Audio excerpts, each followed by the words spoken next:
toutes et à tous et bienvenue sur Allez ça fait ensemble. Aujourd'hui on se retrouve pour une vidéo sur 8 conseils pour réussir et être compréhensible lors de votre examen de langue des signes. Que vous soyez élève et que vous ayez des cours ou que vous soyez juste élève et que vous passez en candidat libre, il faut savoir qu'il y a tout de même des conseils à avoir. Or, ceux qui passent en cours, votre professeur aura dû sûrement vous prévenir de quelques trucs. Mais dans le cas où vous êtes en candidat libre ou que en fait vous apprenez petit à petit, il est bon aussi de savoir ces conseils. Premier conseil, savoir son vocabulaire. Comme je vous l'ai déjà dit dans les 8 conseils pour communiquer avec un sot, savoir son vocabulaire de base et le vocabulaire facile est primordial, le vocabulaire commun on va dire. On ne vous demande pas de savoir comment faire excision, cicatrisation, lunetier, paysagiste. On ne vous demande pas tout ça. On vous demande le plus simple, celui que vous aurez le plus besoin lors de votre épreuve. C'est-à-dire avantages, inconvénients, rêves. Ça peut être du vocabulaire très simple. Faut partir du très simple. Voilà. Si on vous demande un mot, enfin si vous avez un mot en tête et vous ne pouvez pas le remplacer par un synonyme que vous connaissez, dont vous connaissez le signe, tout simplement vous le mimez. Voilà, vous le mimez. Donc, il faut savoir son vocabulaire et dans le cas où vous ne le savez pas, mimez-le. Deuxième conseil, utilisez les proformes et ou le transfert de situation.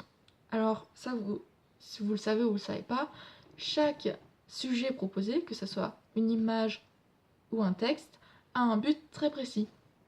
Il va vous faire travailler un truc en majorité, parce que après on peut avoir, les proformes, c'est-à-dire le texte est fait pour qu'on utilise les proformes, mais on peut aussi avoir de l'expression, beaucoup d'expressions, voyez-vous.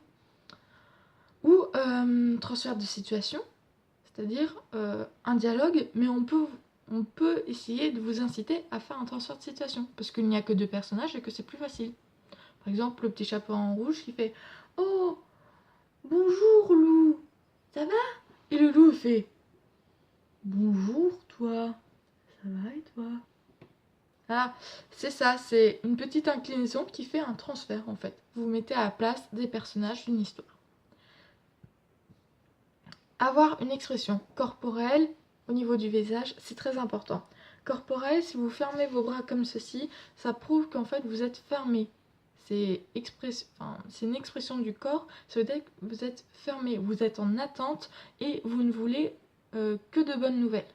Voilà, en gros, si on vous balance, écoute, là c'était mauvais, en fait on n'ose pas parce que du coup vous êtes fermé. Une expression du visage, bien sûr, si vous avez un texte avec l'expression du visage, si il est écrit « Elle pleure parce que son fils part à la guerre », elle pleure pas de joie visiblement, ça sert à rien de faire « Elle pleure !» Bah ouais, il part à la guerre après tout. Non, c'est « Elle pleure son fils, il va à la guerre ». Vous voyez, c'est différent. Avoir une expression correcte. Bien sûr, 4e conseil, quand vous arrivez, soyez ponctuel, poli et souriant. Alors, vous ne saurez jamais si votre correcteur, votre jury est sourd ou entendant, mais il est toujours mieux de ne pas dire « Putain, merde, j'ai fait ça, il fallait pas faire ça ». La personne en face de vous peut totalement entendre ce que vous dites et va jouer la sourde oreille, mais voilà, on évite, c'est un peu plus poli et ça permet aussi de ne pas avoir de préjugés, par exemple, pour une école. Voilà. Parce que des fois, il y a un même jury qui passe plusieurs personnes de la même école. Et s'il envoie 2-3 de la même classe et qu'il y en a encore 8 autres à passer, il va se dire « Oh là là, j'espère que ça va pas être pareil pour tout le monde, vous voyez ?» Donc, être poli, souriant et ponctuel, je pense que c'est quelque chose de naturel. 5e conseil, avoir cheveux attachés, ongles sans vernis, ni collier, ni bracelet, ni grosses boucles d'oreilles pendantes. Attention, vous pouvez avoir des clous, vous pouvez avoir des petits trucs comme ça, mais pas des longs, parce que dès que vous voulez bouger la tête, en fait ça va faire un mouvement en plus, et voilà. Les manches relevées, bien entendu, de préférence porter une chemise ou un t-shirt, mais relevez vos manches, voilà. Un t-shirt, un débardeur, c'est possible. Par contre, pas d'imprimé. C'est un t-shirt ou une chemise simple. Là, c'est une chemise à carreaux, basique, mais il n'y a aucun motif autre que le carreau et il n'y a aucun texte dessus. Il n'y a aucune chose pour perturber le jury. N'oubliez pas que, en fait, moins vous avez de choses sur vous, plus de choses simples, en fait, plus, en fait, le jury va être concentré sur ce que vous dites et pas sur le reste. 6e conseil, faire de bonnes phrases. Comme je l'ai dit dans mes 8 conseils pour communiquer avec un sourd en langue des signes, la syntaxe est importante. Lieu, date, qui, quoi, action, et s'il y a un mot de question, on le met à la fin. 7e conseil, aller dans les détails. Alors si c'est une image, il faut tout décrire. Il faut décrire la position des personnages, il faut décrire leur humeur, il faut décrire... par exemple, s'il y a une image de chambre, il faut décrire où sont les lits, si c'est important de les décrire. Voilà, il y a une image, là il y a les lits, là il y a une lampe, et il y a des enfants, voilà, et ils se parlent, ils sont face à face. Hop, là il y a les lits, là ils sont face à face, piscine, et là il y a la lampe, et la maman, elle arrive, elle éteint la lampe. Bah, signer, c'est impossible. Non, c'est impossible. Je sais pas pourquoi je fais ça, non, ça c'est rien. C'est impossible. Voilà. Si c'est un texte, faire un résumé, mais comme je dis, résumé c'est un mauvais mot pour traduire. Il ne faut pas tout décrire, bien entendu, mais il faut décrire l'histoire. Voilà, faut pas vous attarder sur vraiment le minuscule détail. Il faut aller en détail, oui, mais si c'est un détail qui n'importe peu, qui apporte pas du tout à l'histoire. Par exemple, on parle d'une petite où sa mère teste des choses pour voir si la petite est sourde.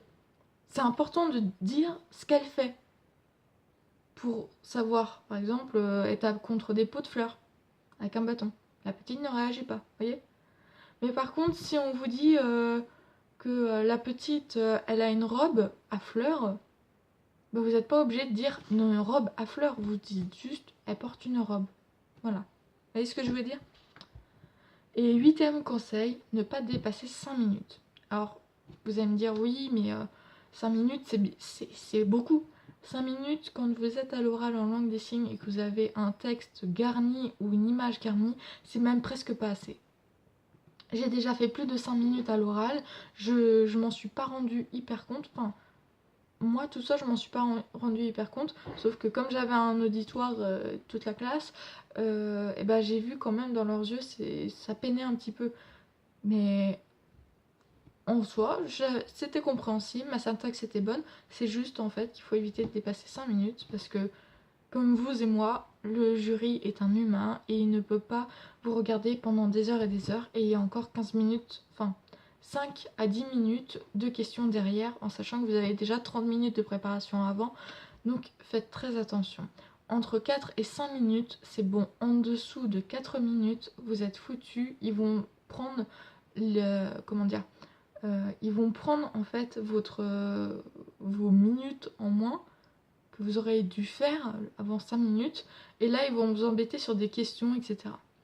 Donc pensez à apprendre une montre et un chronomètre, ça va vous aider de ouf.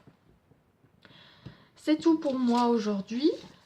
Ces conseils bien sûr sont certes importants, mais il faut savoir aussi qu'on peut vous demander des détails sur quel est l'hôpital qui s'occupe des sourds en France, l'hôpital Salpêtrière, qui a été créé une école de sourds, c'est Gallaudet avec Claire en Amérique, voilà. Il faut savoir aussi l'histoire des sourds, il faut connaître votre vocabulaire, votre syntaxe, il faut que vous soyez poli, il faut que vous soyez simple, vraiment le plus simple possible ce jour-là, le plus neutre. Voilà, hein, pas de t-shirt anarchiste, de communiste, etc. Pas d'idées politiques. Utilisez le maximum de techniques que vous avez appris en cours et normalement vous devrez y arriver. J'espère que cette vidéo vous aura plu, j'espère qu'elle vous aura été utile.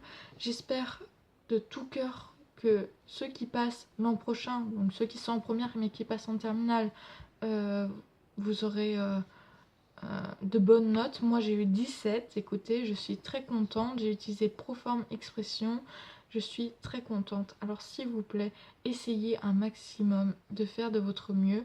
Si vous n'êtes pas à l'aise à l'oral, mettez-vous devant une glace et filmez-vous. Cela vous permettra aussi de vous corriger et de voir quels sont vos tics, vos problèmes. Et voilà. J'espère que cette vidéo vous aura plu. J'espère que vous aurez donc votre bac de langue des signes et que ça vous aidera à avoir votre bac en général. Je vous fais plein de gros bisous et je vous dis à bientôt. Bonnes vacances. Ciao, ciao.